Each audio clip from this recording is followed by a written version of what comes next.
Camera चालू है। Voice Audible. तो नमस्कार प्यारे साथियों, मैं मंजीर यादव कल्प क्लासेस के इस डिजिटल प्लेटफॉर्म पर आप सभी प्यारे साथियों का फिर से तहे दिल से आभार इस्तेकबाल करता हूं। आज जो आपका रीट लेवल 2 का जो साइंस और मैथ्स का जो पेपर हुआ, आई होप सभी साथियों ने पेपर दिया होगा और पेपर का जो स्तर आप सभी ने देखा होगा। ठीक है, तो आज हम जो इस पेपर का जो हमारे पास है, जो आपका जो रीट लेवल 2 का पेपर रहा, उसकी सटीक आंसर की और पेपर का विश्लेषण की पेपर का स्तर क्या रहा, इसके बारे में हम यहाँ पर चर्चा करने वाले हैं। ठीक है, तो पेपर के अंदर देखो, आज जो हम विश्लेषण करने वाले हैं वो साइंस और मैथ्स का करने वाले हैं। ठीक है, साइंस के क्वेश्चंस को मैं आपके सामने डिस्कस कराऊंगा। इसके अलावा जो मैथ्स के क्वेश्चन है वो मनीष सर आपको डिस्कस करवाएंगे। ठीक है, मनीष सर खुद वरिष्ठ अध्यापक हैं। ठीक है, सेकंड ग्रेड गवर्नमेंट टीचर है, तो वो आपको करवाने वाले हैं। तो यहाँ पर आज का जो पेपर जब हम लोग सोल्व कर रहे थे, ठीक है, देखो मैथ्स का जो पेपर था वो तो आपको मनीष सर बताएंगे कि उसका स्तर क्या था। ठीक है, इजी था कि मॉडरेट था या टफ था, वो आपको बताएंगे। ठीक है, बाकी जो साइंस का पेपर था, साइंस के पेपर की हम बात करें तो साइंस का पेपर आपका बिल्कुल भी इजी नहीं था। साइंस के पेपर में आपको एक अच्छे खासे लेवल का पेपर देखने को मिला। ठीक है, अच्छे खासे लेवल से मतलब क्या है कि पेपर टफ था नहीं, पेपर इतना टफ था नहीं, बट उसके अंदर जो आपके पास स्टेटमेंट थे, कोई भी सिंगल टिक क्वेश्चन नहीं था। अगर मैं 9th 10th की बुक को पढ़ के उन क्वेश्चंस को सोल्व कर दूं तो वो कहीं ना कहीं मेरे लिए एक हास्यास्पद बात रहेगी। अगर मैं बात करूं बॉटनी और जूलॉजी सेगमेंट की, तो बॉटनी के अंदर भी आपके पास जो प्लांट टिश्यू से क्वेश्चन आए, जो आपका जूलॉजी से ह्यूमन रेस्पिरेशन से क्वेश्चन आए, तो वो कहीं ना कहीं लेंथी क्वेश्चन थे और वो 11th और 12th की जो एनसीईआरटी की बुक्स थी, उन बुक्स को कहीं ना कहीं टच करते हुए हमारे को नजर आ रहे थे। इसके साथ साथ अगर मैं बात करूं केमिस्ट्री, तो केमिस्ट्री जरूर मैं बोल सकता हूं कि हाँ केमिस्ट्री इजी थी, केमिस्ट्री को इजीली बच्चा सोल्व कर सकता था, केमिस्ट्री इतनी टफ नहीं थी। बाकी फिजिक्स एक मॉडरेट लेवल की आपके पास रही। बट बायोलॉजी हम बात करें कि बायोलॉजी के अंदर पेपर का जो लेवल था, कहीं ना कहीं उसने थोड़ा सा टफ लगा। मुझे बायोलॉजी का पेपर थोड़ा टफ लगा कंपेयर टू फिजिक्स और केमिस्ट्री सेगमेंट से। ठीक है, मैथ्स की सेगमेंट की बात अभी आपसे मनीष सर करने वाले हैं जब वो पेपर को आपको सोल्व करवाएंगे। ठीक है, कहीं ना कहीं हम बात करते हैं कि जैसे क्वेश्चंस की एक सिंगल क्वेश्चन का एग्जांपल लेके आपको बताऊं कि सेल बायोलॉजी में आज तक ट्रेंड ये था, या तो वो सेल थ्योरी के बारे में पूछता था, या सेल मॉडल के बारे में पूछता था, या cell organelles like mitochondria, chloroplast, ER, Golgi body, lysosome, ribosome, इस टाइप के क्वेश्चन वो पूछा करता था। जैसे न्यूक्लियस के अंदर, ठीक है, न्यूक्लियस की डिस्कवरी किसने की थी, ठीक है, न्यूक्लियस के किससे स्टेनिंग करते हैं, क्रोमोसोम की स्टेनिंग किससे करते हैं, पावर हाउस ऑफ सेल कौन है, प्रोटीन फैक्ट्री ऑफ सेल कौन है, ठीक है, मैक्रोपोलिसमैन ऑफ सेल कौन है। तो ये सभी क्वेश्चन आपके वहां इजीली क्वेश्चन पूछे जाते थे, परंतु बच्चा इन सबको अच्छे से पढ़ के जाता था। परंतु इस बार क्वेश्चन आया वो माइक्रो, आप हम बोल दें कि साइटोस्केलेटन से आया, जो बच्चा ध्यान भी नहीं देता, और उसने पूछा कि जो साइटोस्केलेटन के एलिमेंट्स लाइक आपके पास microtubules, microfilaments, intermediary fibres, thick filaments, इनको इसने पूछा कि मुझे साइज के डायमीटर के अंदर इसको अरेंज कर, डिक्रीजिंग ऑर्डर के अंदर अरेंज करके बताओ। तो बच्चा कहीं ना कहीं इस चीज को क्या कर देता है, स्किप कर देता है। तो कहीं ना कहीं बच्चे के लिए नुकसान का सौदा रही। और हम बात करें कि बच्चा क्या है, ज्यादा क्वेश्चन कम, सीटों को कम देख के ज्यादा क्वेश्चन को अटेम्प्ट किया उसने, तो कहीं ना कहीं उसकी माइनस मार्किंग बढ़ेगी इस पेपर में। ठीक है, तो मुझे ये लग रहा है कि इस पेपर के अंदर जो माइनस मार्किंग है वो ज्यादा देखने को मिलेगी, जो आपके लिए कट ऑफ को क्या करेगी, डिक्रीज करने वाली है। ठीक है, तो इसका भी हम लोग विश्लेषण करेंगे। उससे पहले अभी जो आपके पास साइंस का जो पेपर है उसको सोल्व कराने के लिए मैं मनीष सर को बुलाना चाहूंगा। ठीक है, तो मनीष सर आपको इस मैथ का पेपर का क्या स्तर रहा, क्या नहीं रहा, वो आपको बताएंगे। और उसके बाद देखो इसके अंदर हम लोग क्या करने वाले हैं कि इसके अंदर हम लोग अभी आपको आंसर बताएंगे, क्योंकि डिटेल सॉल्यूशन का हम एक अलग से वीडियो बनाएंगे जिसके अंदर, क्योंकि वहां पर क्या होती है डिटेल जो सॉल्यूशन का, मनीष सर जो आपके पास साइंस का, या हम बात करें मैथ्स हो गई, साइंस हो गई, तो इसका अगर हम डिटेल से अगर सॉल्यूशन बनाएंगे तो वो वीडियो की लेंथ थोड़ी बड़ी हो जाती है। ठीक है, लेंथ बड़ी होने, अभी आपको आंसर चाहिए। ठीक है, फिर आंसर में कैसे हुआ, क्या हुआ, वो तो हमारे पास बहुत लंबा समय है, ऑब्जेक्शन के लिए भी आपको बहुत टाइम मिलेगा। ठीक है, तो तब हम उसको डिटेल से करवा देंगे। ठीक है, कोई भी क्वेश्चन हो साइंस और मैथ से जिसमें आपको लगे कि सर ये क्वेश्चन कैसे हुआ, इसका ऑथेंटिक सोर्स क्या है, तो वो हम आपको प्रोवाइड करवा देंगे। ठीक है, आप कमेंट बॉक्स में उस क्वेश्चन के बारे में बता देना कि सर इसका आंसर ये क्यों है, तो हम आपको उसका ऑथेंटिक सोर्स वहां पर आपके कमेंट बॉक्स के अंदर मेंशन कर देंगे। ठीक है, तो आप टेलीग्राम चैनल पर आ जाना। टेलीग्राम चैनल पर हम हर क्वेश्चन को एक्सप्लेनेशन के साथ, अगर आपकी डिमांड आती है तो वहां दे देंगे। बाकी एक्सप्लेनेशन वाले वीडियो भी जल्दी आपके सामने अपलोड कर देंगे। ठीक है, तो अभी मनीष सर आपको मैथ्स का जो पेपर था वो कैसा रहा, क्या रहा, इसके बारे में बताएंगे और वो सोल्व करवाएंगे। ठीक है, बाकी डिटेल सॉल्यूशन वाला वीडियो आपको आगे मिल जाएगा। तो मनीष सर।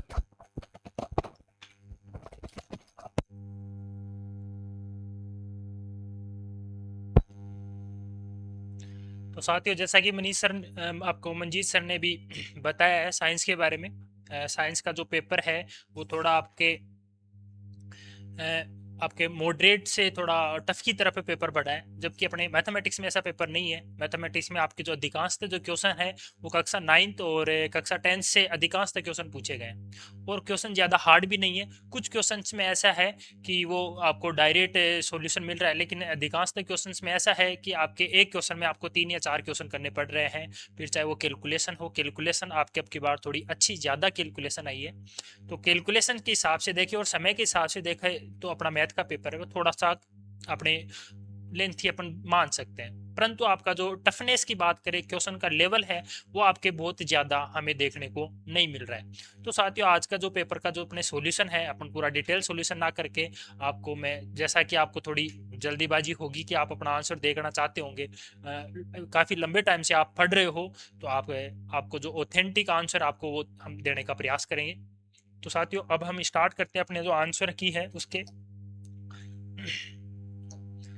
तो अपने जो मैथमेटिक्स के क्वेश्चन है, सबसे पहले तो अपनी एक अलग बात ये देखने को मिली हमें पेपर में कि अपने जो मैथमेटिक्स के जो क्वेश्चंस है वो हमें क्वेश्चंस एक जगह देखने को नहीं मिले। एक बार आपको साइंस का पेपर, साइंस का क्वेश्चन देखने को मिल रहा है, एक बार आपका जीके का क्वेश्चन देखने को मिल रहा है, एक बार साइकोलॉजी का क्वेश्चन देखना मिल रहा है, फिर आपको मैथ का क्वेश्चन देखने को मिल रहा है, और उसमें भी जो मैथ्स के जो टॉपिक्स है उनमें भी काफ़ी ज़्यादा आपको फ्लक्चुएशन देखने को मिल रहा है। तो यहाँ से क्या होता है कि जब ऐसा पेपर बनाया जाता है तो इसका सीधा असर आपको आपका जो कटो पे देखने को मिलता है। इसका रीजन ये है कि आपका दिमाग एक बार जीके की तरफ घूमेगा, एक बार वापस मैथ की तरफ घूमेगा, तो आपका जो दिमाग है उसके अंदर भी काफी ज्यादा फ्लक्चुएशन आएगा, एक जोन में आप नहीं जा पाओगे। तो इससे क्या होता है कि सीधा आपका असर वो कटो पर देखने को मिलता है। तो जो आपकी जो तैयारी है, इसके जिनकी बहुत अच्छी तैयारी है, और आपकी जो सीटें हैं लगभग आपकी 1043 सीटें यहाँ पर है, तो सीटों के अनुसार भी अगर हम देखें तो आपकी इसका असर भी आपकी कटो पे देखने को मिलेगा, क्योंकि जो ग्रेड 3 है वहाँ पर आपको काफ़ी ज़्यादा सीटें देखने को मिलती हैं आमतौर पर, परंतु अपने इतिहास की सबसे छोटी भर्ती यहाँ पर हमें देखने को मिली। इसमें अपने सामान्य एजुकेशन के बिल्कुल पद दिए ही नहीं गए, तो इसका असर भी आपको देखने को मिलेगा। बाकी अगर हम फ्यूचर की बात करें, भविष्य की बात करें, तो वर्तमान में अपने जो विभागीय जो डीपीसी है, प्रमोशन स्कीम है, वो प्रक्रियाधीन है। अभी शेड्यूल आया है कुछ ही समय पहले, मार्च में आपकी डीपीसी शेड्यूल की गई है। हो सकता है कि आपकी वो डीपीसी है वो मार्च से अप्रैल या मई की तरफ बढ़ जाए, परंतु बहुत जल्द आपको ग्रेड 3 की प्रारंभिक एग्जाम जो परीक्षा है उसके बाद में आपको मेन एग्जाम देखने को मिलेगी, और एक बड़ी वैकेंसी आपको देखने को मिल सकती है। तो साथियों, आपको निरंतर अपनी तैयारी जारी रखनी है, कल्प क्लासेज के साथ जुड़िए, आपको हर संभव आपको सहायता है वो कल्प क्लासेज की ओर से देखने को मिलेगी।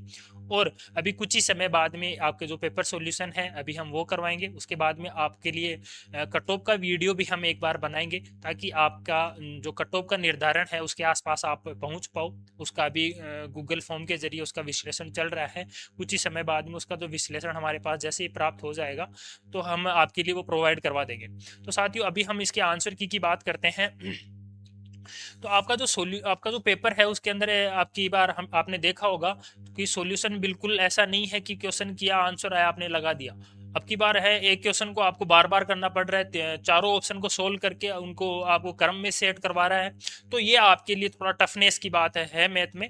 परंतु अगर यहाँ पर हम बात करें, केवल मैथमेटिक्स नहीं है, आपके मैथमेटिक्स के लगभग 30 क्वेश्चन है, तो बहुत ज़्यादा क्वेश्चन नहीं है, इसलिए हम मैथमेटिक्स को हम ईजी टू मॉडरेट मानकर चल रहे हैं। साइंस के बजाय अपने जो मैथ्स है वो थोड़ी ईजी है। तो साथियों, अब हम यहाँ पर आंसर की इनकी चर्चा कर लेते हैं। तो सबसे आपका बीच बीच में हमें क्वेश्चन ढूंढ ढूंढ के करने पड़ेंगे, इसलिए मैंने एक पेपर पे सभी क्वेश्चंस लिख लिए हैं कि कौन कौन से क्वेश्चन नंबर पर अपन को मैथमेटिक्स के क्वेश्चन देखने को मिलेंगे। तो साथियों, अपना पहला ही क्वेश्चन है, मैंने आपको क्लास में करवाया क्वेश्चन है कि आपको बोला था कि अपना जो एग्जाम है कि एग्जाम में आपको आपके जो आयतन है, क्षेत्रफल है, वहां से डायरेक्ट आपके क्वेश्चन फॉर्मूलों से भी पूछते हैं और फॉर्मूलों के सॉल्यूशन से भी क्वेश्चन पूछते हैं। तो आयतन के यहाँ पर पेपर में आपको 2 से 3 क्वेश्चन देखने को मिले हैं और अधिकांश क्वेश्चन आपके फॉर्मूलों के ऊपर है।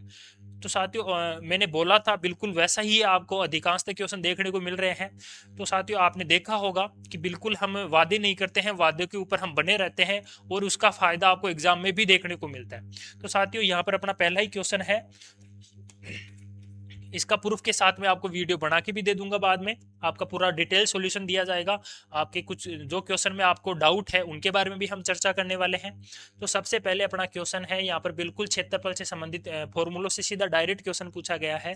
तो यहाँ पर अपना आंसर होने वाला है ऑप्शन ए। क्वेश्चन नंबर 7 का जो अपने आंसर है वो आपका ऑप्शन नंबर ए है। तो साथियों यहाँ पर आप अपने आंसर को मैच कर लीजिए बिल्कुल, और कमेंट बॉक्स में लिखते भी रहिए आपको किस प्रकार का फीडबैक चाहिए नेक्स्ट आपके जो मैथमेटिक्स सब्जेक्ट से रिलेटेड, उसके बारे में भी हम बात करने वाले हैं। नेक्स्ट आपका जो क्वेश्चन नंबर है, तो हमें ढूंढ ढूंढ के क्वेश्चन करने पड़ रहे हैं, तो इसका सीधा असर आपको कटो पर देखने को मिलेगा। नेक्स्ट आपका क्वेश्चन है प्रतिबंध से संबंधित है। कक्षा 10 का क्वेश्चन है, डायरेक्ट एक्सरसाइज का जो क्वेश्चन है। जब मैं कक्षा 10 में पढ़ाता हूँ गवर्नमेंट स्कूल का, जो वहाँ के जो बच्चे हैं उनको मैं सबसे पहले इस एक्सरसाइज में यही क्वेश्चन करवाता हूँ कि आपके जो प्रतिबंध है वो रेखाओं के, दो सरल रेखाओं के, वो किस प्रकार के कितने प्रतिबंध होते हैं। तो वहां से डायरेक्ट क्वेश्चन आया। मैंने जब पेपर को देखा तो सबसे पहले मुझे यही लगा कि ये पेपर जो गणित का पेपर है वो 10वीं क्लास के विद्यार्थी अगर अच्छा स्टूडेंट है जिनका अच्छी मैथ में पकड़ है तो वो डायरेक्ट यहाँ से क्वेश्चन करने में आपको उनको ईजी होगी और उनको बिल्कुल ऐसा लगेगा कि जैसे थर्ड ग्रेड है वो भी कर सकते हैं। तो साथियों यहाँ पर है आपका ऑप्शन है वो रेखाओं के अनंत युग्म को के सॉल्यूशन से है। इसका जो सॉल्यूशन है, तो इसका प्रतिबंध जो आपको मैं एक बार बता देता हूँ। आपके जो दो समीकरण होते हैं, दोनों समीकरणों के अक्ष के और y के जो गुणांक होते हैं a1 a2 और उनके जो अनुपात है उनकी मैं बात करूं तो अनंत हल होने के लिए हमारे पास इस प्रकार का अपना जो प्रतिबंध है वो होना आवश्यक है। ठीक है साथियों, तो दो रेखाएं जब एक दूसरे के ऊपर होगी, संपाती होगी, तो तभी वो उनका जो अनंत हल हमें देखने को मिलेगा। तो यहाँ से आपके अपने आंसर है वो ऑप्शन बी। ठीक है साथियों, तो क्वेश्चन नंबर 13 है, तो उसका आंसर हमें देखने को मिल रहा है ऑप्शन नंबर बी। तो आप अपने आंसर को एक बार मैच कर लीजिए। नेक्स्ट अपना क्वेश्चन है क्वेश्चन नंबर 22। तो हम 22वें क्वेश्चन की तरफ बढ़ते हैं। फिर से आपका एक गुणनखंड का क्वेश्चन है, एग्जाम में करवाया क्वेश्चन है, शायद ये आपका क्वेश्चन है वो मैंने क्लास में भी करवाया था। ठीक है साथियों, बिल्कुल क्लास में कराए हुए। यहाँ पे तो आपके नंबर भी चेंज देखने को नहीं मिल रहे हैं, डायरेक्ट एग्जाम में क्वेश्चन है वो अपने क्लास से ही छपा है। यहाँ पे पूछा गया है कि इनके कौन से गुणनखंड नहीं है। तो साथियों यहाँ पर इनके जो गुणनखंड नहीं है वो सीधा डायरेक्ट फॉर्मूला है, वहां से आपने क्वेश्चन किया होगा। क्वेश्चन नंबर 22 है, वहां पे अपना आंसर प्राप्त हो रहा है अपन को ऑप्शन नंबर सी। तो अपना आंसर आप एक बार मैच कर लीजिए और अपन नेक्स्ट क्वेश्चन की तरफ बढ़ते हैं। फिर अपना क्वेश्चन हमें देखने को मिल रहा है क्वेश्चन नंबर 29। नेक्स्ट अपना क्वेश्चन है निम्नलिखित के क्षेत्रफलों। यहाँ से फिर से आपका एक क्षेत्रफल से संबंधित क्वेश्चन आया है और डायरेक्ट आपको यहाँ पे जो क्वेश्चन है वो फॉर्मूलों से करना है और अपना आंसर यहाँ पर जाने वाला है ऑप्शन नंबर सी। ठीक है साथियों, जिनका भी ये पेपर है उनका ये क्वेश्चन दुर्भाग्य से गलत हो चुका है और अपना आंसर है वो होने वाला है option number C. Question number 29 का अपने आंसर होने वाला है ऑप्शन नंबर सी। ठीक है साथियों, यहाँ पर ऑप्शन नंबर सी की तरफ अपना आंसर बढ़ हमें दिखाई दे रहा है। नेक्स्ट अपन क्वेश्चन की तरफ बढ़े, तो क्वेश्चन नंबर है अपना फिर से आपका जो बहुपद है वहाँ पर डायरेक्ट क्लास से अपना क्वेश्चन है। मैंने बताया था कि आपके जो सर्व समीकरण हैं वहाँ से बहुत बार क्वेश्चन पूछा है, अब की बार फिर से आपको सर्व समीकरणों से डायरेक्ट क्वेश्चन पूछा है। ये भी आपका कक्षा 9 का अधिक क्वेश्चन है। अब तक जितने भी क्वेश्चन आए हैं वो डायरेक्ट आपके एनसीईआरटी आपके जो माध्यमिक शिक्षा बोर्ड की बुक्स है आपकी 9th और 10th की, वहाँ से क्वेश्चन पूछ रहा है। तो साथियों आपको 9th और 10th की जो बुक्स है वहाँ से आपको काफ़ी ज़्यादा क्वेश्चन अपनी अब की बार आपको देखने को मिले। ठीक है साथियों, यहाँ से आपका क्वेश्चन नंबर 31 का आंसर देखने को मिल रहा है ऑप्शन नंबर बी। ठीक है साथियों, क्वेश्चन नंबर 31 का आपको आंसर देखना मिल रहा है ऑप्शन नंबर बी। एक बार आप अपना आंसर मैच कर लीजिए, उसके पश्चात हम अगले क्वेश्चन की तरफ बढ़ते हैं। मैं एक बार इनको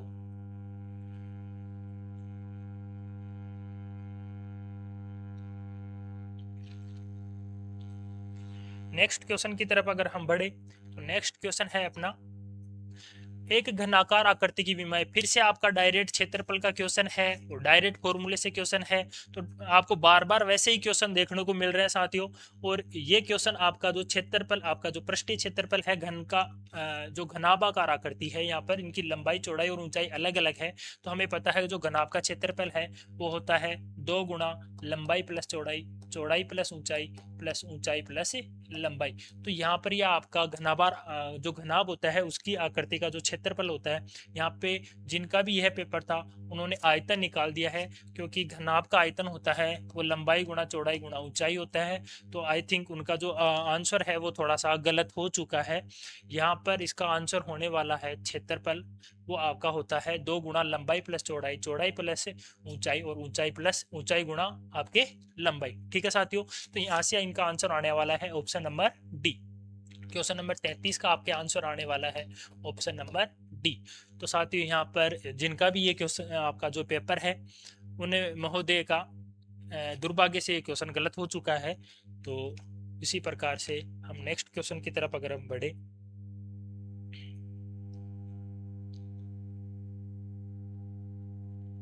क्वेश्चन नंबर 37, ये भी आपका क्लास से डायरेक्ट क्वेश्चन पूछा गया है, परंतु इसमें एक छोटा सा ये चेंज है कि इस क्वेश्चन के जो आपको कैलकुलेट करना है और इनका क्रम बताना है कि किसकी वैल्यू आपके ज़्यादा है किसकी वैल्यू कम है, इनको घटते हुए क्रम में बताना है। ऐसे क्वेश्चन आपको 2-3 क्वेश्चन पूछे गए हैं घटते बढ़ते क्रम में। तो इस प्रकार के क्वेश्चन भी इस बार हमें देखने को मिले हैं, क्योंकि इनका उद्देश्य था वो पेपर को थोड़ा लेंथी बनाना था। ये प्रत्येक परीक्षार्थी को टेस्ट कर रहा है ऐसे जो पेपर बना के। सीटें कम होने के कारण इनका जो उद्देश्य था वो इन्होंने प्राप्त करने की कोशिश की है। इस क्वेश्चन का आपके आंसर है question number 37, option number A है। ठीक है साथियों, यहाँ पर इसका आंसर होने वाला है वो ऑप्शन नंबर, क्वेश्चन नंबर 37, यहाँ पे इसका आंसर होने वाला है ऑप्शन नंबर सी। ठीक है साथियों, question number 37 option number C. क्योंकि सबसे ज्यादा आपकी वैल्यू होने वाली है यहाँ पर पाई की होने वाली है। पाई का मान आप और हम जानते हैं कि 3.14 के लगभग होता है। तो ऑप्शन सी वाले केवल 2 ऑप्शन हमारे पास बचते हैं, और 3 आपके जो इसके बाद में अगर हम बात करें ऑप्शन नंबर बी जिसकी वैल्यू है 2, इसके अलावा आपके √3 और √2 की वैल्यू है वो 1 पॉइंट कुछ समथिंग जो वैल्यू आती है आपके √2 है उसकी वैल्यू आती है 1.41, और जबकि आपके √3 की वैल्यू आती है 1.7 के लगभग आती है। तो यहाँ से आपका आंसर है वो सी के बाद में बी की तरफ बढ़ेगा और उसके बाद में ई, डी और ए। तो साथियों अपने जो आंसर होने वाला है आपका जो ऑप्शन नंबर सी। ठीक है साथियों, अब हम आगे बढ़ते हैं नेक्स्ट क्वेश्चन की तरफ। नेक्स्ट अपना क्वेश्चन है क्वेश्चन नंबर 44। तो यहाँ पर क्वेश्चन आपको मैथ के क्वेश्चन आपको ढूंढ कर करने पड़ रहे हैं, तो आपको एग्जामिनर एक जोन में नहीं जाने दे रहा। ये क्वेश्चन तो आपको मैंने क्लास में ही आपको 3 बार सोल्व करवाया है, डायरेक्ट क्वेश्चन छपा है। इससे पहले भी इसने आपके जो रीट और 3rd ग्रेड में ये क्वेश्चन पूछा गया है, आपको डायरेक्ट क्वेश्चन है। मैंने भी क्लास में आपको 2 बार तो ये मैंने क्लास में सोल्व करवाया है। क्वेश्चन नंबर 44 का आंसर आपके हैं सी।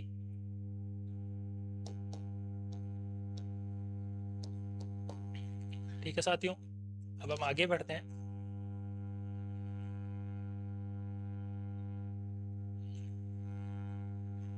आप अपने आंसर चेक करते जाइए, आपको निराश नहीं होना है। आपके काम के क्वेश्चन भी आपको देखने को मिलेंगे। यहाँ पर हम देख रहे हैं कि मैथ थोड़ी इजी है, परंतु यहाँ पर आपको पता चलेगा जब साइंस के क्वेश्चन करोगे तो साइंस के क्वेश्चन आपके थोड़े हार्ड है, टफनेस की तरफ जा रहे हैं, तो वहाँ पर आपकी जो माइनस मार्किंग है वो भी देखने को मिलेगी। तो साथियों जो मैथ की स्टूडेंट है उनके लिए कहीं ना कहीं यह एक नुकसान की बात है कि साइंस के विद्यार्थियों के लिए जो आपके जो मैथ है वो इजी है, तो उनको यहाँ पर एक प्लस पॉइंट देने वाली ये। नेक्स्ट अपना क्वेश्चन है एक आवर्ती बहुभुज। ये भी आपका जो क्वेश्चन है वो कक्षा 9 से डायरेक्ट क्वेश्चन पूछा गया है, क्लास में करवाया गया था।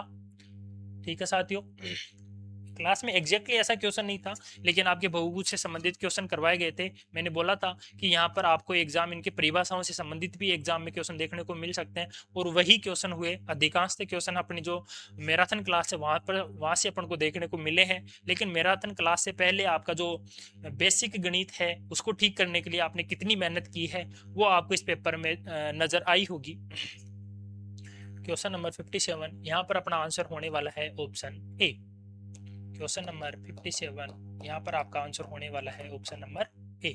ठीक है साथियों, नेक्स्ट अगर हम क्वेश्चन नंबर 58 की तरफ बढ़े तो अपना आंसर होने वाला है ऑप्शन नंबर बी। ये सीधा आंसर था। यहाँ पर ऑप्शन आपका जो x की वैल्यू 2 रखनी थी और y की वैल्यू 3 रखनी थी, तो यहाँ पर x और y की वैल्यू रखने के बाद में अपन को एक का सीधा मान निकालना था। समीकरण से डायरेक्ट क्वेश्चन है। ऐसे क्वेश्चन भी हमने अपने जो क्लास थे उसमें किए थे, परंतु वहाँ पर यहाँ पर आपकी जो संख्याएं हैं उनमें आपको माइनर सा चेंज देखने को मिल रहा है।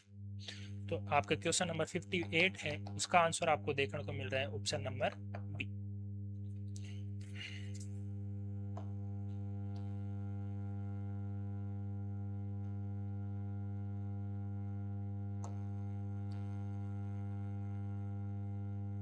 नेक्स्ट अगर अपने क्वेश्चन की तरफ बढ़े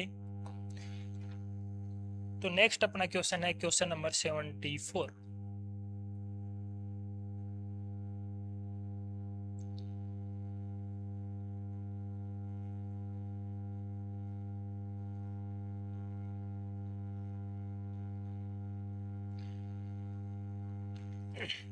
यहाँ पर फिर से ये है एक निर्देशांक ज्यामिति से संबंधित क्वेश्चन है। अच्छा क्वेश्चन है। यहाँ पर मिलान करवाने के लिए यहाँ पर 4 क्वेश्चनों को एक क्वेश्चन में मर्ज करके दिया है और आपको आंसर पूछा है। यह क्वेश्चन आपके निर्देशांक ज्यामिति और आपके जो प्रश्नावली संख्या, आपकी जो रैखिक समीकरण है, उन दोनों का मिक्सर क्वेश्चन आपको बना के दिया है। अच्छा क्वेश्चन है और इस क्वेश्चन का आपके आंसर होने वाला है ऑप्शन संख्या ए। क्वेश्चन नंबर 74 का आंसर होने वाला है आपका ऑप्शन नंबर ए। ठीक है साथियों,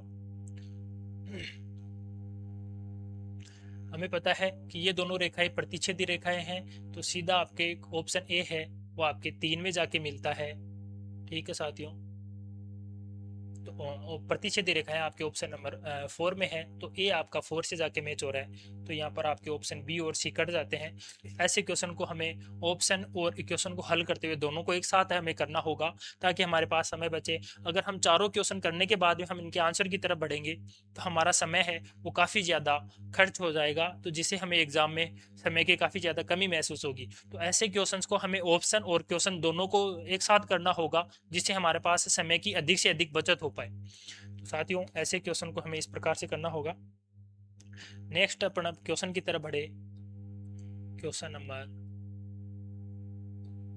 77, यहाँ पर फिर से आपका एक डायरेक्ट फॉर्मूले के ऊपर क्वेश्चन पूछा गया है। यह क्वेश्चन है आधार और ऊंचाई एक समान है। ठीक है साथियों, आधार की जो ऊंचाई है, आधार की त्रिज्या है और ऊंचाई है वो एक समान है। तो यहाँ पर इसने एक छोटी सी त्रिज्या, इसने वर्ड बोला नहीं है, परंतु इनका आधार और ऊंचाई एक समान है। अर्थात जो आपका बेलन होगा या फिर आपका शंकु होगा, उनका आधार होगा वह एक गोलाकार पृष्ठ होगा। तो आधार दोनों के एक समान है, अर्थात दोनों गोलाकार पृष्ठों की त्रिज्या है वो दोनों एक समान होने वाली है। तो यहाँ पर आपको थोड़ा सा अपना जो कॉमन सेंस है वो यूज करना होगा। आधार का मतलब आपको दोनों का जो बेस है, दोनों का पृष्ठ आधार जो पृष्ठ है वो दोनों बराबर होगा, और उसी के साथ उन दोनों की त्रिज्याएं भी ऑटोमेटिकली क्या हो जाएगी, बराबर हो जाएगी। तो साथियों, यहाँ पर करना कुछ स्पेशल नहीं था, दोनों के हमें फॉर्मूले लिखने थे। शंकु का आपका आयतन होता है वो होता है 1/3 पाई आर स्क्वायर एच। इसी के साथ अपन अगर बेलन के आयतन की बात करें तो वो होता है अपने पास पाई आर स्क्वायर एच। ठीक है साथियों, दोनों आपस में कट चुके हैं। 1/3/1, अगर इसको हल करते हैं तो आपके आते हैं 1/3, और आपका जो अनुपात है वो होता है बेलन का 1, आपका जो शंकु का अनुपात है वो होता है 1/3:1। इनको अगर हम हल करते हैं तो आपका आंसर होने वाला है 1:3। तो सीधा अपने आंसर है 1:3। तो क्वेश्चन नंबर 77 का आपका आंसर होने वाला है ऑप्शन नंबर ए। नेक्स्ट आपका जो क्वेश्चन है, क्वेश्चन नंबर 78 है। यहाँ पर आपको माध्यिका पूछी गई है। तो सबसे पहले तो हमें इनको आरोही या अवरोही क्रम में निकालना था, और फिर इनकी जो मध्य की जो संख्या थी, ये जो कुल संख्याएं हैं वो 16 संख्या है। तो इनका जो माध्यिका निकलने वाला है वो आपके 8वें और 9वें नंबर की जो अंक आपके प्राप्त होने वाले हैं, उन दोनों का आपको योग करके 2 का भाग देना पड़ेगा, अर्थात आपको वर्ग, आपको चिन्ह निकालना पड़ेगा। ठीक है साथियों, तो यहाँ पर आपका आंसर होने वाला है ऑप्शन नंबर सी 12। तो जिन किसी भी साथी का ये पेपर है उनका यह क्वेश्चन भी गलत हो चुका है। नेक्स्ट आपका क्वेश्चन है क्वेश्चन नंबर 79। क्वेश्चन नंबर 79 का जो आपका आंसर है, जिन किसी साथियों का ये पेपर है उसका ये आंसर सही है। यह क्वेश्चन भी आपके डायरेक्ट फॉर्मूलों के ऊपर क्वेश्चन है। तो ऐसे बहुत सारे अपन ने क्वेश्चन देखे हैं जो आपके डायरेक्ट फॉर्मूले से क्वेश्चन पूछे गए हैं, जो कि आपके पृष्ठीय क्षेत्रफल और आयतन से डायरेक्ट क्वेश्चन पूछे गए। यहाँ पर आपको एक चीज नजर आ रही होगी कि आपके जो क्वेश्चन है वो त्रिभुज से संबंधित कम है, त्रिभुजों के सर्वांग क्षमता, क्षेत्रफल, वहां से आपको क्वेश्चन थोड़े कम पूछे गए हैं, परंतु आपके पृष्ठीय क्षेत्रफल और आयतन से संबंधित क्वेश्चन ज्यादा देखने को मिले हैं। इसके अलावा अगर आपके हम बात करें इस चैप्टर की, तो यहाँ पर आपको रेखा और कोण से संबंधित क्वेश्चन भी कम देखने को मिल रहे हैं। तो थोड़ा सा ये फ्लक्चुएशन आपको देखने को मिल रहा है। नेक्स्ट आपका क्वेश्चन है question number 70।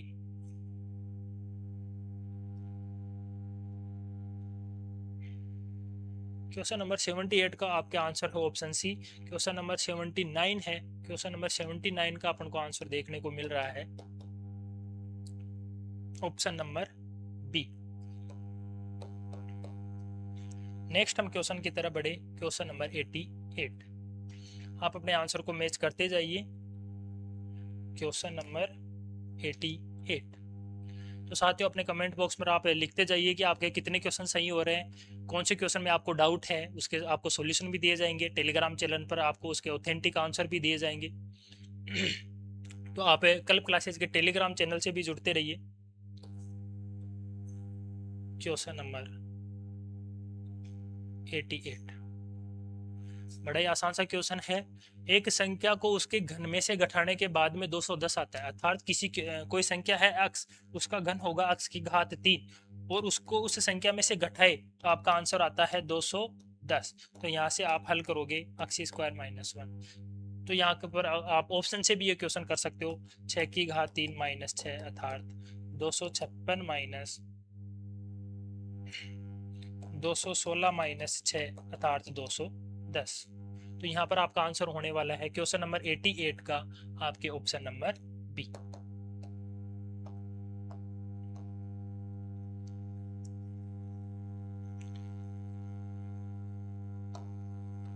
Option number B. अपने आंसर को मैच करते जाइए साथियों,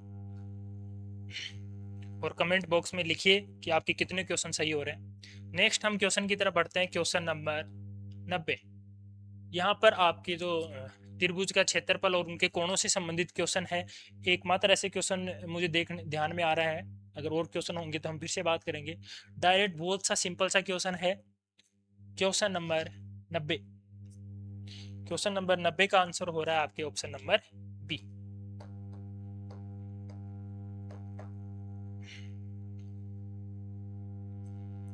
नेक्स्ट हम क्वेश्चन की तरफ बढ़ते हैं, क्वेश्चन नंबर 93।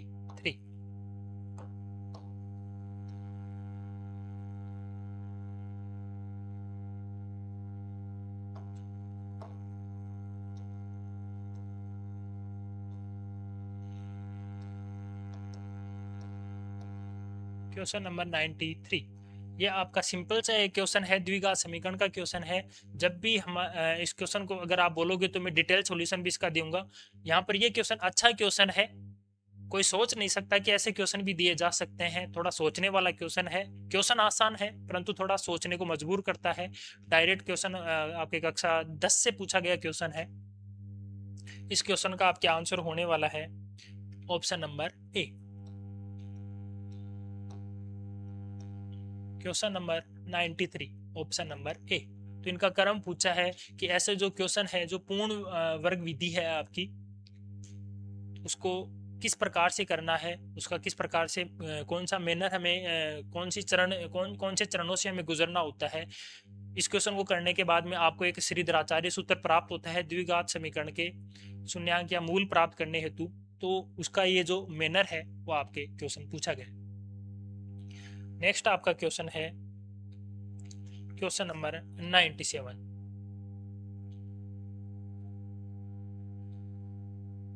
यहाँ पर सीधा एक बहुपद का क्वेश्चन है जहाँ पर आपको अक्स का मान रखना है और डायरेक्ट आपको यहाँ पर मान निकालने हैं और उनके क्रम पूछा है।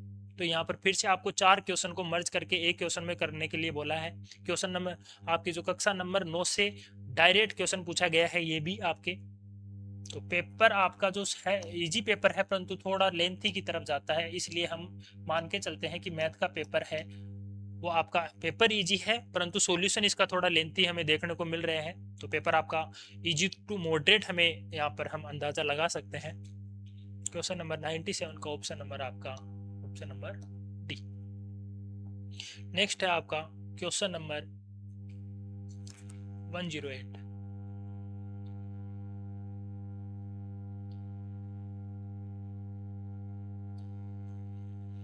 यहाँ पर फिर से एक इजी क्वेश्चन है, त्रिभुज से संबंधित क्वेश्चन है।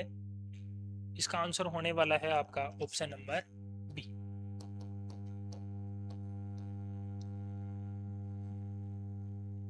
नेक्स्ट अगर हम क्वेश्चन की बात करें तो आपके आने वाला है 114।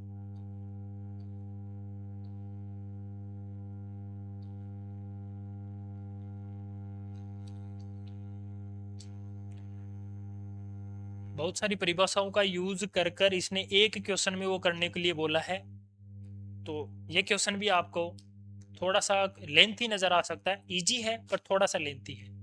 यहाँ पर इस क्वेश्चन का आपको आंसर देखने को मिलेगा option number A.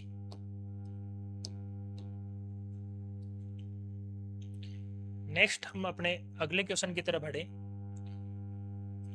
Question number 117।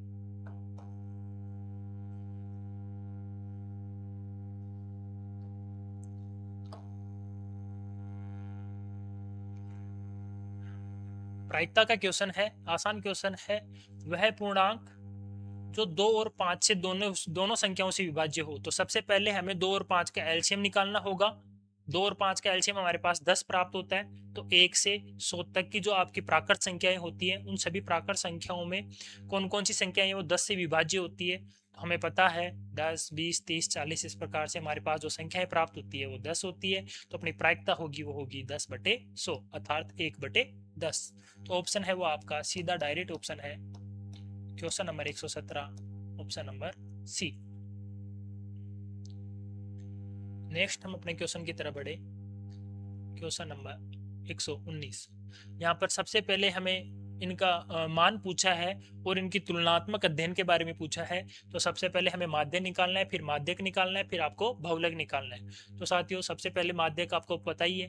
तो इन सभी संख्याओं को जोड़ के जितनी ये अंक है उनका भाग देके हम एवरेज निकालते हैं। तो सबसे पहले तो इनका एवरेज निकालना है और फिर आपको इनको आरोही या अवरोही क्रम में सेट करके इनका जो बीच वाली जो नंबर है वो निकालना है। और उसके बाद में जो सबसे ज्यादा इनका जो अंक जो रिपीट हो रहा है वो आपका बहुलक होने वाला है। और इस प्रकार से इस क्वेश्चन को करना है। तो क्वेश्चन नंबर 119 है उसका आपको ऑप्शन नंबर डी हमें देखने को मिल रहा है।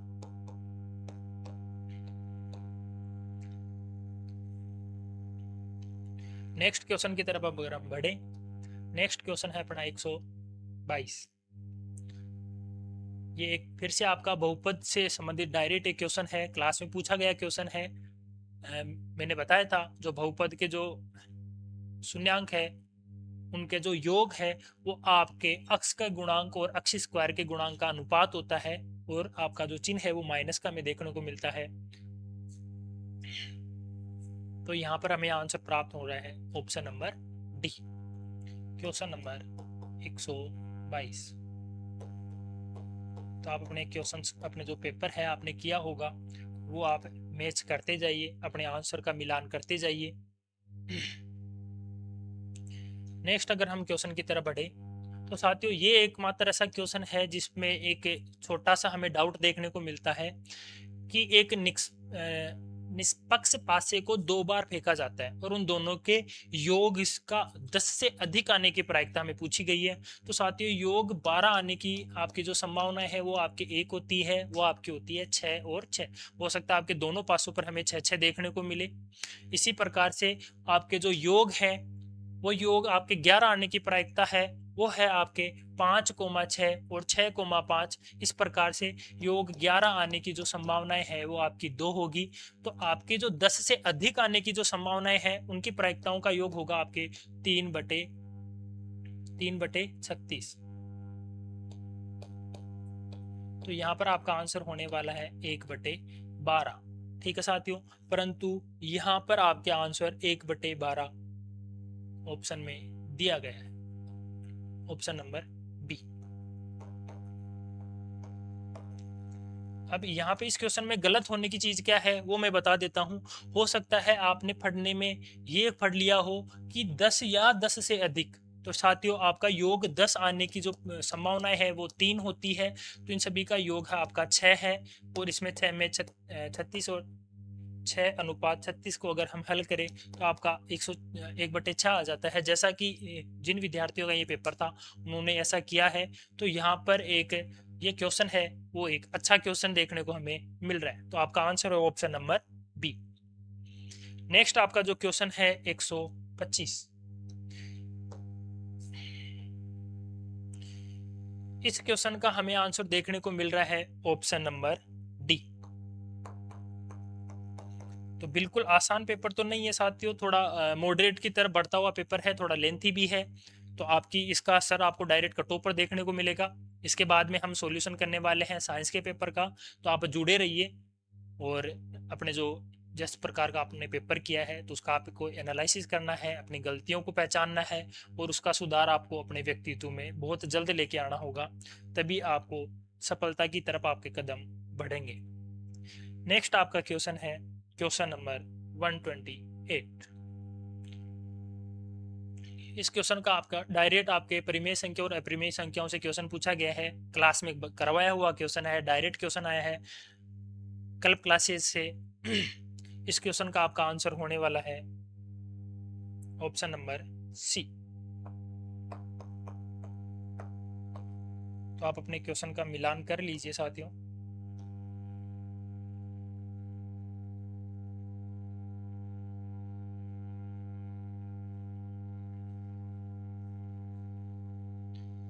नेक्स्ट आपका जो क्वेश्चन है क्वेश्चन नंबर 129। इस क्वेश्चन का आपको आंसर प्राप्त होने वाला है ऑप्शन नंबर डी।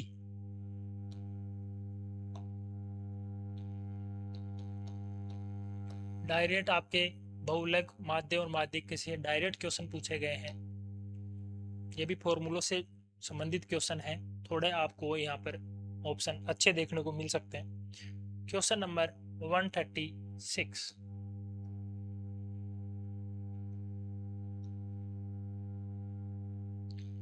ये भी एक अच्छा क्वेश्चन है साथियों, थोड़ा सा कैलकुलेशन का क्वेश्चन है, इजी क्वेश्चन है।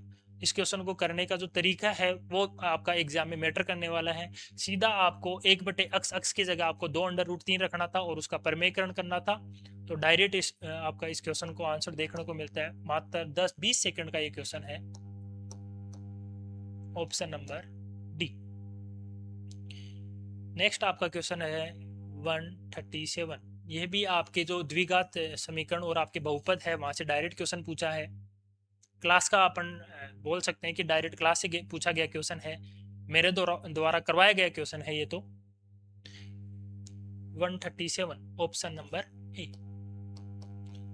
Question 137 option number A.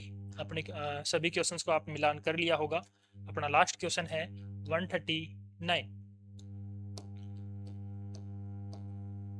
इसका अपने आपको आंसर प्राप्त हो रहा है ऑप्शन नंबर सी। तो साथियों यहाँ पर आपने सभी ने मैथ के जो क्वेश्चन है उनके मिलान आपने कर लिया होगा। कमेंट बॉक्स में बताइए कि कौन से आपके कितने क्वेश्चन आपके सही हो रहे हैं, कितने क्वेश्चन आपके गलत हो रहे हैं, कितने आपके मार्क्स बन पा रहे हैं। और इसके बाद में आपको मंजीत सर आपके साइंस के जो आपके आंसर बताने वाले हैं। तो साथियों आपने मैथ के क्वेश्चन को तो आपने मिलान कर ही लिया होगा। इसी के साथ अब मंजीत सर आपको मैं आपकी साइंस के आंसर की बताने वाले हैं। क्वेश्चन अच्छे आए हैं, आपकी माइनस मार्किंग आपको देखने को मिलेगी, मैथ में भी देखने को मिलेगी, क्योंकि कुछ क्वेश्चन है वो जल्दीबाजी में हम गलत कर जाते हैं, हम कट ऑफ का अनुमान थोड़ा ज़्यादा लगा लेते हैं, उसका आपको यहाँ पर देखने को मिलेगा।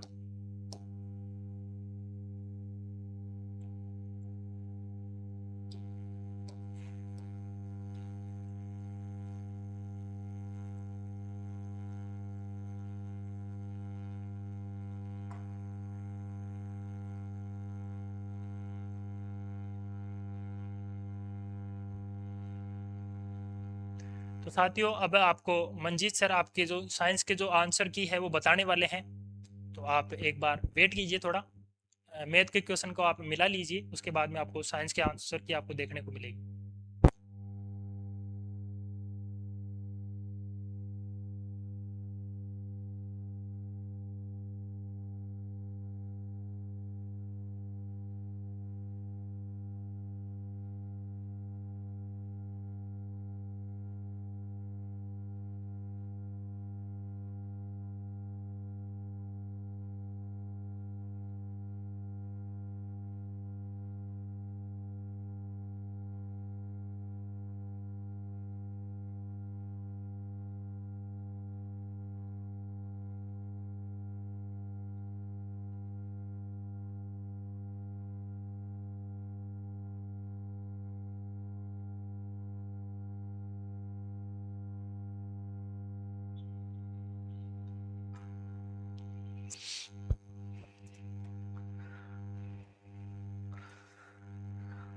हेलो प्यारे साथियों, तो मनीष सर ने आप सभी को मैथ्स का पेपर बताया और मैथ्स के पेपर का जो लेवल था वो इजी टू मॉडरेट रहा, कहीं ना कहीं इजी तो नहीं था, मॉडरेट रहा, तो वो आपको बताया।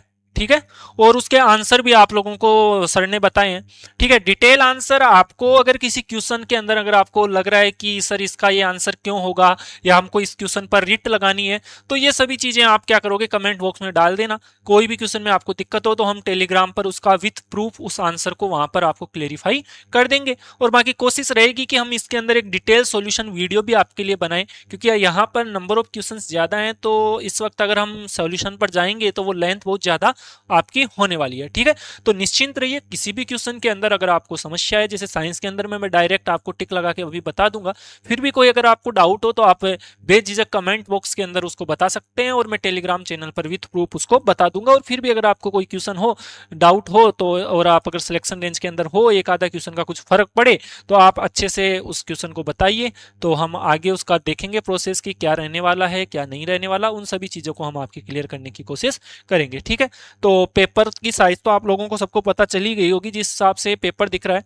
28 पेज 64 पेज का पेपर है, तो अच्छा खासा मोटा पेपर है। इसका मतलब ये है कि पेपर कहीं ना कहीं लेंथी था। ठीक है, तो हम लोग इस पर थोड़ा बढ़ते हैं, थोड़ा सा इसका साइज हम लोग बड़ा कर लेते हैं और हम इसको थोड़ा रफ कर लेते हैं। ठीक है, तो हमारा जो पहला क्वेश्चन हमारे इसके अंदर है उसके बारे में हम लोग जिक्र कर लेते हैं, क्योंकि क्वेश्चन एक बार देखना पड़ेगा पेपर में हमारे पास कौन सा क्वेश्चंस हैं। यहाँ पे क्वेश्चन नंबर एक तो है हमारे पास 15। ठीक है, क्वेश्चन नंबर 15 की तरफ हम मूव करेंगे। तो क्वेश्चन नंबर 15 आपके पास ये रहा। ठीक है, तो ये हमारे पास पूछ रहा है कि कौन सा कथन विच स्टेटमेंट आर करेक्ट। ठीक है, तो उसने पूछा है, तो इसका आंसर है कि लवणों का जल अपघटन के पीएच के मान में परिवर्तन नहीं लाता है। अच्छा, कलर इसका ठीक है, ये यहाँ पर राइट नहीं होगा। तो जो आपके पास इस क्वेश्चन का जो आंसर जाने वाला है वो आंसर आपका जाएगा 15 का जाएगा आपके पास बी। ठीक है, अगर कोई आपको केमिस्ट्री के क्वेश्चंस के अंदर आपके डाउट है तो कमल सर से हम रिक्वेस्ट करेंगे, अगर आप कमेंट बॉक्स में बताएंगे तो वो इनका डिटेल सोल्यूशन आपको बता देंगे। ठीक है, अभी कमल सर ने हमारे को जो केमिस्ट्री वाले क्वेश्चंस के आंसर बताए वो मैं आप लोगों से शेयर कर रहा हूँ। ठीक है, बायोलॉजी वाले जो क्वेश्चंस आएंगे उनको मैं आपको डिटेल से तो बताने की कोशिश करूंगा अभी, क्योंकि इतना टाइम है नहीं। बाकी ये कमल सर के बताए हुए क्वेश्चंस हैं जो मैं आपको, अगर आपको कहीं पर डाउट होगा तो मैं वहां पर आपको उनसे एक डिटेल सोल्यूशन या जो भी हम होगा मैं आप लोगों को बता दूंगा। ठीक है, दूसरा ये है the cartilage found in the oracles of external ear. ठीक है, बाह्य कण के कण पल्लव यानी कि ओरिकल में पाई जाने वाली उपास्थि कौन सी होती है, तो ये हमारे पास इलास्टिक कार्टिलेज होती है। तो इसका जो आंसर जाने वाला है 16 का 16 का आंसर भी जाएगा हमारे पास बी। ठीक है, ये इजी क्वेश्चन था एनसीईआरटी के अंदर, आपके जो 11th की एनसीईआरटी है उसके अंदर आपको ये इसका जिक्र मिल जाएगा, जो ओल्ड एनसीईआरटी है जिसमें आपके ईयर और आईज का जिक्र कर रखा है वहां पर। ठीक है, तो नेक्स्ट क्वेश्चन जो हमारे पास होने वाला है वो हो रहा है 23 क्वेश्चन। ठीक है, 23 क्वेश्चन की तरफ हम लोग मूव करते हैं। तो now we are discussion about the 23 question, and this question are related to the human reproduction, right? This question is in the male reproductive system, the cells which provide nutrition to germ cells are। ठीक है, तो question बोल रहा है कि नर जनन तंत्र में जो कौन सी कोशिकाएं हैं, जो जननी कोशिकाएं क्या करती हैं, पोषण प्रदान करने का काम करती हैं। तो आप लोगों को पता है कि हमारे पास जो सेमिनिफेरस ट्यूब्यूल्स होते हैं उनके अंदर 2 टाइप्स की सेल्स देखने को मिलती है, एक जर्मिनल सेल्स यानी कि जननिक कोशिकाएं, और एक मिलती है हमारे पास, आपके पास ये पूछ रहा है लीडिंग सेल्स। ठीक है, तो ये पूछ रही है न्यूट्रिशन कौन प्रोवाइड करवाता है, तो न्यूट्रिशन एक हमारे पास कौन सी सेल करवाती है, सर्टोली सेल्स क्या करती हैं, न्यूट्रिशन प्रोवाइड करने का काम करती है। तो 23 के अंदर हमारे पास ध्यान रखना कि जो सर्टोली सेल्स होती हैं वो आपकी डेवलपिंग स्पर्म होते हैं, मतलब कि परिवर्तित होते हुए स्पर्म को क्या करती हैं, पोषण प्रदान करने का काम करती हैं। तो इसका आंसर भी हमारे पास क्या जाने वाला है, बी जाने वाला है। ठीक है मेरे साथियों, आपको ये वैसे तो मेरे हिसाब से 10th की एनसीईआरटी में मिल जाना चाहिए, बाकी 12th की जो एनसीईआरटी आप देखोगे उसके अंदर ह्यूमन रिप्रोडक्शन वाला जो टॉपिक है उसके अंदर साफ साफ मेंशन कर रखा है कि which cells provide nutrition to germ cells, that is the Sertoli cells, right. Now we move next question, that is 25। ठीक है, 25 क्वेश्चन जो है वो हमारे पास किसका है, फिजिक्स का क्वेश्चन है। ठीक है, तो इसका आंसर जो आपके पास जाएगा वो बी जाएगा। अगर आपको इसका एक्सप्लेनेशन चाहिए तो आप कमेंट बॉक्स में बता सकते हैं। तो जो 25 क्वेश्चन है हमारे पास, 25 क्वेश्चन है उसका आंसर हमारे पास क्या जाने वाला है, बी। अब आप लोग देखोगे कि सर सारे क्वेश्चन जितने आपने साइंस के कराए सबके ही आंसर बी बी जा रहे हैं। ठीक है, तो ये हर पेपर में ऐसा ट्रेंड फॉलो नहीं होगा, बाकी जो आंसर है वो हम लोगों ने आपको बता दिया है। फिजिक्स वाले जो सर थे उन्होंने सोल्व करके ये आंसर दिया है, तो उनके अकॉर्डिंग इसका आंसर क्या रहने वाला है, बी होने वाला है। बाकी डिटेल वीडियो आपको after some time we are provide on this YouTube channel, right. Next question की बात करें तो हमारे पास नेक्स्ट क्वेश्चन है साइंस के अंदर 25 question, that is from physics, right. तो 25th क्वेश्चन है हमारे पास। तो इसके अंदर ये पूछा है कि एक माध्यम है उसके अंदर अनुदैर्ध्य तरंगों का वेग उनके प्रत्यास्थ गुणत्व और जड़त्व गुणों पर निर्भर करता है। ठीक है, इलास्टिक प्रॉपर्टीज और इनर्शिया प्रॉपर्टीज पर वो डिपेंड कर रहा है। The correct order of velocity of sound in decreasing order in some common material is. ठीक है, तो वहां कुछ ऑप्शन है, एल्यूमिनियम है, वाटर है, आपके पास कॉपर है और आपके पास क्या है, हाइड्रोजन है। ठीक है, तो आपको इसको किसे डिसेंडिंग ऑर्डर के अंदर लगाना है। तो 28 का जो सर ने आंसर बताया है वो आपका 28 का है हमारे पास डी ऑप्शन, और आपका बी वाला सीक्वेंस भी यहाँ पे टूट चुका है। ठीक है, तो अगर इसमें कोई भी डाउट हो तो मैं बार बार बोल रहा हूँ, आप कमेंट बॉक्स में दे सकते हैं, हम डिटेल एक्सप्लेनेशन इसका बता देंगे। इसके बाद हम बात करते हैं 30 क्वेश्चन पर हम जाते हैं। ये भी फिजिक्स से रिलेटेड है और आपको कॉलम मैच करना है। Force of rate change in the momentum. ठीक है, तो ये तो मोमेंटम के अंदर ये तो आपके पास न्यूटन का लॉ है और ये आता है डीपी बाई डी। तो फर्स्ट में आपका थर्ड जाता है, बिल्कुल बेसिक क्वेश्चन आपको मेरे हिसाब से आपको 9th क्लास की एनसीईआरटी के अंदर आपको देखने को मिल जाएगा। ठीक है, इसके बाद सेंट्रीपिटल फोर्सेस का आपका आ गया mv²/r। ठीक है, Newton third law reflection action वाला आ जाएगा।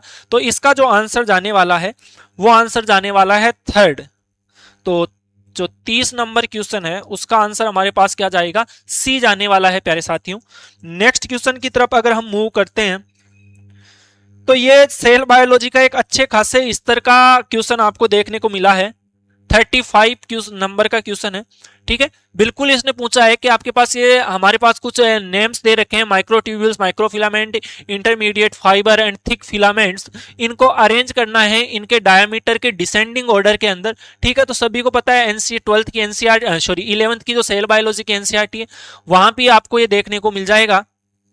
ठीक है, बाकी कुछ जो नीट के अंदर जो आपके इंस्टीट्यूट हैं, ठीक है, कोई भी XY इंस्टीट्यूट, उसके अंदर भी आपको ये क्वेश्चन देखने को या आपको ये थ्योरी के अंदर ये पॉइंट देखने को मिल जाएगा। तो इसका जो आपके पास 35 जो क्वेश्चन है इसका क्वेश्चन का आंसर रहने वाला है आपके पास ए होने वाला है। अगर बायोलॉजी में किसी भी प्रकार का कोई डाउट आता है ठीक है, बॉटनी के अंदर मैं खुद आपका क्लियर कर दूंगा। जूलॉजी का अगर कोई डाउट आता है तो आपके मुकुल सर और दीपेंद्र सर आपके क्लियर कर देंगे। केमिस्ट्री में भी अगर कोई डाउट है तो कमल सर आपका क्या कर देंगे, उसको सोल्व आउट कर देंगे। ठीक है, नेक्स्ट क्वेश्चन, ये 35 क्वेश्चन है और अच्छे 36 क्वेश्चन और अच्छे खासे लेवल का मैं इसे क्वेश्चन मानता हूं। ठीक है, कहीं ना कहीं ये आपका जो क्वेश्चन है वो 11th की एनसीईआरटी के अंदर भी एक अच्छी, अगर डेप्थ से बच्चे ने कंसेप्ट को समझ के अगर इसको किया होगा तो ये क्वेश्चन क्या होगा, ठीक होगा, अदरवाइज ये गलत होगा। तो ये क्वेश्चन है कि select the correct statement related to the plant cell and their function. ठीक है, तो यहां पर है most of parenchyma cells retain the ability to dividing and differentiated into the types of plant. ठीक है, तो ये यहां पर ऑप्शन है collenchyma cells much more rigid than sclerenchyma cells. ठीक है, तो इसने करेक्ट ऑर्डर की बात की, करेक्ट ऑप्शन की बात की है। तो करेक्ट ऑप्शन आपको यहां पर ए और सी देखने को मिलेंगे। तो क्वेश्चन नंबर जो आपके पास 35 है उसके अंदर हमारे पास ऑप्शन कौन सा, ए करेक्ट होगा। मतलब हमारे पास कौन सा, ए और सी। ठीक है, तो ए और सी बिल्कुल सही है कि अधिकांश मृदुत्तकी कोशिकाएं विभाजन की क्षमता रखती हैं, बिल्कुल सही है। कोलेन काइमा, एक बार अंग्रेजी देखते हैं, collenchyma cells much more rigid than sclereid cells. ठीक है, कोलेन काइमा कभी भी स्क्लेरेन काइमा से रिजिड नहीं होती, क्योंकि आपके पास स्क्लेरेन काइमा क्या होती है, ज्यादा रिजिड होती है। ठीक है, थर्ड और आपका ऑप्शन थर्ड है वो भी आपका ठीक है। और फोर्थ ऑप्शन ये है कि sclereids are types of sclerenchyma cells and conduct the water plants. Sclereids कभी भी क्या करती है, वाटर को कंडक्ट नहीं करती, वो मैकेनिकल स्ट्रेंथ उसको प्रोवाइड करती हैं। ठीक है, बाकी अगर आपको कहीं कंफ्यूजन है तो आप कमेंट बॉक्स में बता देना, मैं टेलीग्राम पर इसका आपको डिटेल बता दूंगा। ठीक है, इसके बाद नेक्स्ट क्वेश्चन है 36 के बाद, 35 मैंने बता दिया, 36 हो गया। इसके बाद हम मूव करते हैं 45, राइट। तो 45 आपका फिजिक्स से रिलेटेड क्वेश्चन है। 45 पूछ रहा है आपके क्राउन जो कांच होता है उसके अंदर विभिन्न रंगों की तरंगें देख अपवर्तनांक के क्रम में ये इसको ऑर्डर में पूछा है, तो इसका आंसर सी सही होने वाला है। तो आपके पास 45 का क्या जाएगा, सी आंसर इसका जाने वाला है। इसके बाद नेक्स्ट क्वेश्चन की तरफ अगर हम जाएं तो एक बार मैं इनको रफ कर देता हूं ताकि स्पेस बन जाए। सभी छात्रों ने इसको नोट कर लिया होगा। ठीक है, तो नेक्स्ट क्वेश्चन हमारे पास है 52 नंबर 52 के अंदर हमारे पास ये केमिस्ट्री से रिलेटेड क्वेश्चन है और बिल्कुल इजी। आइसोब्यूटेन की स्ट्रक्चर दे रखी है, एन आइसोकोसेन की दे रखी है, ब्यूटेन की दे रखी है, आइसोब्यूटेन एन एंडेकेन की स्ट्रक्चर दे रखी है। तो कमल सर ने जो आंसर बताया है तो इसका आंसर जाएगा सी। 52 का आंसर क्या जाएगा, हमारे पास सी जाने वाला है। ठीक है, इसके बाद जो नेक्स्ट क्वेश्चन है आपके पास 55 तो 55 आपका फिर से ये फिजिक्स से रिलेटेड क्वेश्चन है और 55 का आंसर जाने वाला है बी। 55 का आंसर जाने वाला है आपके पास बी कि पानी का क्वथनांक, सामान्य टेम्परेचर, हिमांक 18 डिग्री सेंटीग्रेड, ये सब यहाँ पर इसने दिया है और बोल रहा है कि ये मान किससे क्या करते हैं, मैच करते हैं। तो सर ने जो आंसर बताया 55 का वो बी बताया है। ठीक है, इसके बाद 56 केमिस्ट्री से है, सीधा सा आपकी पीरियोडिक टेबल में अगर आपको एटॉमिक नंबर पता है तो सीधी सी बात है आप कर दोगे, तो एटॉमिक नंबर पता आपको होने चाहिए। तो 56 का जो आंसर जाएगा वो जाने वाला है आपका बी। तो कहीं ना कहीं एक बी की यहाँ पर छड़ी बन चुकी है, बिल्कुल लड़ी बन चुकी है कि बी आंसर यहाँ पर आपको देखने को मिल रहे हैं। इसके बाद 60 नंबर के क्वेश्चन है। 60 नंबर का भी आपका फिजिक्स से है, ज्यादा कोई हार्ड क्वेश्चन ये है नहीं, आप लोग कर दोगे। तो जो सर ने 50 आपके पास 60 क्वेश्चन का आंसर बताया है वो बताया है आपके पास डी, फिजिक्स से रिलेटेड आंसर है। कोई भी डाउट हो आप कमेंट बॉक्स में बताइए, हम इसका डिटेल एक्सप्लेनेशन आपको टेलीग्राम चैनल या फिर कोई नया वीडियो आपको बना के देंगे, क्योंकि अभी उद्देश्य है कि आंसर की को मैच करना। ठीक है, तो उसके लिए फिर वीडियो की लेंथ बहुत ज्यादा हो जाती है। ठीक है, तो फिर आपके पास 60 के अंदर हमारे पास हो गया डी। इसके बाद हमारे पास जो क्वेश्चंस हैं वो आगे शिफ्ट हो चुके हैं। ठीक है, 56 के बाद, एक मिनट बेटा वेट करना, 60 कर दिया, 60 कर दिया, 65 नंबर क्वेश्चन। ठीक है, तो 65 नंबर क्वेश्चन भी आपका फिजिक्स से रिलेटेड है और इसका आंसर होने वाला है सी, ये रहा। ठीक है, तो ये आपके करंट इलेक्ट्रिसिटी से है, तो इसका जो आंसर होने वाला है वो होने वाला है सी। और इसके बाद हमारे पास नेक्स्ट क्वेश्चन जो आएगा वो क्वेश्चन हमारे पास है 68। ठीक है, बायोलॉजी से में जूलॉजी से रिलेटेड है। तो दीपेंद्र और मुकुल सर ने जो मेरे को इसका आंसर बताया है कि इसका आंसर ये वाला करेक्ट होगा, और ये क्वेश्चन कहीं ना कहीं आपका 11th क्लास की एनसीईआरटी से रिलेटेड क्वेश्चन है। तो इसका आंसर उन सर ने बताया है, मुकुल सर और दीपेंद्र सर ने आपका ए बताया है। ठीक है, क्योंकि अभी जो अपने यूट्यूब चैनल पर या अपने जो कल्प क्लासेस का डिजिटल प्लेटफॉर्म पर है उस पर जूलॉजी से संबंधित जितना भी पोर्शन है तो वो मुकुल सर और दीपेंद्र सर देख रहे हैं, तो इसका आंसर की भी उन्हीं ने बनाई है। इसके बाद हमारे पास आता है नेक्स्ट क्वेश्चन 68 के बाद 68 में ए आ गया, 69 में आपके पास डी आएगा। ये आपका atomic ready following the element order the melting point से रिलेटेड क्वेश्चन है, और इसका जो आंसर हम लोगों को करने वाले हैं 69 का वो करेंगे हम डी। ठीक है, इसके बाद 70, ये भी आपका क्वेश्चन जो है वो केमिस्ट्री से रिलेटेड है, 70 नंबर का क्वेश्चन। और कमल सर ने जो इसका आंसर बताया है, क्योंकि कमल सर अभी केमिस्ट्री ले रहे हैं, ठीक है, वो अभी यहाँ उपलब्ध है नहीं, तो उन्होंने आंसर बताए, तो इसका आंसर भी हमारे पास क्या होने वाला है, डी होने वाला है। इसके बाद 71 क्वेश्चन की तरफ जो केमिस्ट्री से रिलेटेड है, सर ने इसका आंसर बी बताया है। 71 का आंसर क्या आ जाएगा, बी आ जाएगा। अब हम नेक्स्ट क्वेश्चनों की तरफ मूव करते हैं, क्योंकि वीडियो की लेंथ पहले ही बहुत ज़्यादा लंबी हो चुकी है। ठीक है, तो 71 के बाद हम लोग करेंगे 72, जो जूलॉजी से रिलेटेड क्वेश्चन है, और जो जूलॉजी वाले सर ने इसका आंसर जो हम लोगों को बताया है वो सी बताया है। तो 72 के अंदर जो हमारा आंसर जाएगा वो सी जाने वाला है। ठीक है, वो क्या जाएगा आपके पास, सी जाएगा। इसके बाद 72 के बाद 72 के बाद हमारे पास जो क्वेश्चन है वो 76 है। आप देख सकते हैं 76 क्वेश्चन को, ये रहा। ठीक है, ये भी केमिस्ट्री से रिलेटेड क्वेश्चन है, और इसका आंसर जो दिया गया है वो ए दिया गया है। 76 का आंसर जो है वो आपके पास क्या दिया गया है, ए दिया गया है। 76 के बाद हमारे पास जो नेक्स्ट क्वेश्चन आता है जनरल साइंस से रिलेटेड, ठीक है, तो उसके बारे में हम लोग बात कर लेते हैं। 80 नंबर का और ये जनरल साइंस का क्वेश्चन है जो रवि सर आपको यहाँ पर पढ़ा रहे हैं।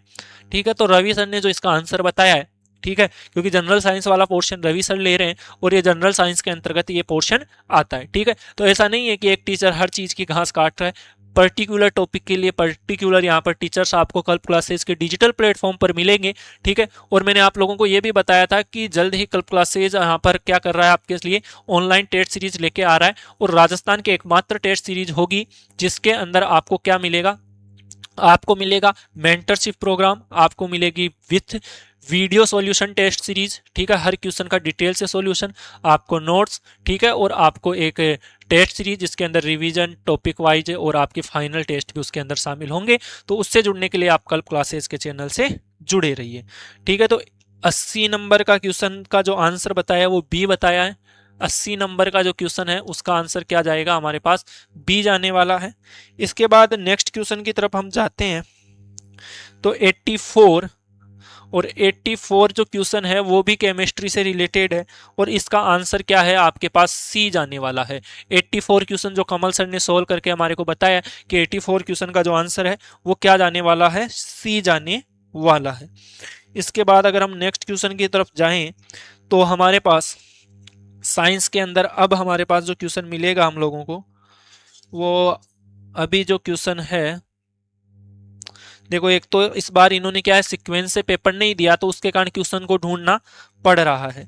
ठीक है, तो आप 1 मिनट का मुझे समय दीजिए। ठीक है, तो नेक्स्ट क्वेश्चन आपका 106 नंबर का है, सेल से रिलेटेड क्वेश्चन है, तो वो हम कर लेते हैं। कोई इतना हाई फाई क्वेश्चन है नहीं, बाकी अगर कंसेप्ट क्लियर है तो बच्चा उसको इजीली कर देगा। ठीक है, तो वो क्वेश्चन आपका क्रॉसिंग ओवर से रिलेटेड है, और क्रॉसिंग ओवर हमारे आप लोगों को पता है कि क्रॉसिंग ओवर हमेशा मियोसिस के अंदर होता है, अर्धसूत्री विभाजन में होता है। और मियोसिस की कौन सी बेटा, प्रोफेज की कौन सी, पैकाइटिन स्टेज के अंदर वो देखने को मिलता है। कौन सी स्टेज के अंदर, पैकाइटिन स्टेज के अंदर। वहां पर क्या होता है, जो आपका क्रॉसिंग ओवर होता है वो नॉन सिस्टर क्रोमेटिड्स के बीच में होता है, होमोलोगस क्रोमोसोम के नॉन सिस्टर क्रोमेटिड के बीच में होता है। अब नॉन सिस्टर क्रोमेटिड क्या होता है, होमोलोगस क्रोमोसोम क्या होते हैं, इनके लिए मैं आपको एक अच्छे से एक वीडियो बनाऊंगा, शॉर्ट वीडियो 5 से 10 मिनट का, उसके अंदर आपका ये कंसेप्ट आपको क्लियर कर दूंगा। क्योंकि बच्चों को यही नहीं पता होता कि होमोलोगस क्रोमोसोम कौन से होते हैं, नॉन होमोलोगस क्रोमोसोम क्या होते हैं, सिस्टर क्रोमेटिड क्या होते हैं और नॉन सिस्टर क्रोमेटिड क्या होते हैं। तो हमेशा क्रॉसिंग ओवर होता है आपके पास non sister chromatids of homologous chromosome in meiosis, ठीक है, इन मियोसिस। तो non sister chromatids of homologous chromosome in meiosis, इसका आंसर क्या जाएगा आपके सी जाने वाला है। तो 106 का क्या चला जाएगा आपके पास, सी जाएगा। फिर इसके बाद आपका नेक्स्ट क्वेश्चन जो आएगा, नेक्स्ट जो क्वेश्चन आने वाला है वो 115 नंबर का आने वाला है, ठीक है। और ये भी आपका जूलॉजी से रिलेटेड है, 115 नंबर का क्वेश्चन ये रहा, ठीक है। और इसका जो आंसर बताया गया है सर लोगों द्वारा 115 नंबर का, इसका आंसर रखा है सी, ठीक है। इसका आंसर भी क्या है आपके पास, सी है। इसके बाद अगर हम बात करें नेक्स्ट क्वेश्चन की तरफ, तो 116 भी नहीं है, 18 भी नहीं है। फिर इसके बाद हमारे पास क्वेश्चन आता है 120 जो केमिस्ट्री का है, और मोल का आंसर है भार बटा अणुभार से आप इजीली निकाल लोगे, ठीक है। भार बटा अणुभार, इसके अंदर फॉर्मूला लगाओगे तो ठीक है, भार आपका निकल के आ जाएगा इसके अंदर 30/12, तो 2.5, ठीक है। तो 120 के अंदर आपका आंसर क्या चला जाएगा, बी चला जाएगा, ठीक है प्यारे साथियों। इसके बाद नेक्स्ट क्वेश्चन की तरफ हम मूव करते हैं। तो हमारे पास जो नेक्स्ट क्वेश्चन है वो फिजिक्स का है, 127 नंबर का। तो जो फिजिक्स के सर हैं उन्होंने इसको सोल्व करके बताया है। 127 नंबर का जो क्वेश्चन है, इस क्वेश्चन का आंसर बताया गया है -101 mj, यानी कि फर्स्ट। 127 के अंदर क्या है आपके पास, फर्स्ट है। अगर इस क्वेश्चन में कोई भी आपको डाउट हो तो आप कमेंट बॉक्स में बताइए, हम उसका डिटेल सॉल्यूशन आपको प्रोवाइड करवा देंगे। 127 के बाद नेक्स्ट जो क्वेश्चन की तरफ अगर हम मूव करते हैं, तो नेक्स्ट क्वेश्चन हमारे पास 127 के बाद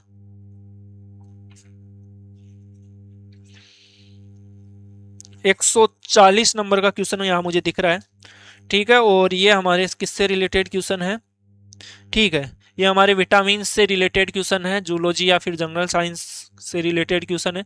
और इसका जो आंसर सर लोगों ने बताया वो बताया है फर्स्ट, फाइलोक्विनोन, ठीक है। तो 140 नंबर का जो क्वेश्चन है उसका आंसर क्या बताया है, फर्स्ट फाइलोक्विनोन। और इसके बाद अगर हम नेक्स्ट क्वेश्चन की तरफ जाएं, तो नेक्स्ट क्वेश्चन है 143। यहाँ नाइट्रिक अम्ल और सोडियम हाइड्रोक्साइड के बीच अभिक्रिया, ये तो इजी सा क्वेश्चन है, सभी कोई भी बच्चा कर सकता है 12th का, कि एसिड और बेस को जब आपस में रिएक्ट कराते हैं तो सोल्ट बनता है, और वो उदासीनीकरण अभिक्रिया होती है और वाटर का वहां पर क्या होता है, निकलता है, ठीक है। तो इसका आंसर हम सर कमल सर ने बताया आपके पास फर्स्ट, ठीक है। 143 का आंसर क्या बताया है, फर्स्ट बताया है। क्या बताया है, फर्स्ट, मतलब कि केवल और केवल ओनली बी ही क्या होगा इसका करेक्ट स्टेटमेंट होने वाला है। इसके बाद 144 जो फिजिक्स से रिलेटेड क्वेश्चन है, इसका 144 का जो आंसर बताया है सर ने, फिजिक्स वाले ने, वो बताया सी, केपलर, यानी कि आपके ग्रेविटी से रिलेटेड ये क्वेश्चन आपको देखने को मिलेगा। इसके बाद अगर हम बात करें तो हमारे यहाँ पर साइंस के जितने क्वेश्चंस थे मैंने उनका आपको आंसर बता दिया है, ठीक है। मनीष सर ने भी उनको आपको आंसर बता दिया है कि क्या क्या आपका आंसर रहने वाला है, ठीक है। तो ये हमारे पास आप लोगों ने को साइंस और मैथ्स के जो पेपर थे मैंने उन लोगों को आप लोगों को सॉल्यूशन कराया। अगर कोई भी डाउट है तो आप हम लोगों से जुड़े रहिए, ठीक है। आप कमेंट बॉक्स में उसके बारे में बताइए, हम आपको उसका ऑथेंटिक आपको प्रूफ कराने की करवा देंगे, प्रयास क्या करेंगे, करवा ही देंगे। क्योंकि जितने भी क्वेश्चन हम लोगों ने आपको बताए हैं पहले उनको खुद ने सोल्व किया और उसके बाद हम लोगों ने आपको प्रोवाइड करवाया, ठीक है। और बाकी कल क्लासेज आपके लिए एक बहुत ही शानदार प्रोग्राम लेके आ रहा है, मेंटरशिप प्रोग्राम, ठीक है। रीट के लिए, सेकंड ग्रेड के लिए और लैब असिस्टेंट के लिए। उसके लिए आपको कल क्लासेज के इस चैनल को सब्सक्राइब करना होगा और फर्दर जो इन्फॉर्मेशन है उसके लिए हम आपको जुड़ा रहना होगा। और आप कल क्लासेज के टेलीग्राम चैनल जो कल क्लासेज जयपुर के नाम से है उसे क्या कर लेना है, आपको सब्सक्राइब करना करना है, ताकि वहां पर आपको जो भी इंपॉर्टेंट इंफॉर्मेशन है वो मिल सके। ठीक है, तो आज की क्लास में हम इतनी ही बात करेंगे। आप हमें विदा दीजिए, तब तक के लिए जय भारत और जय हिंद।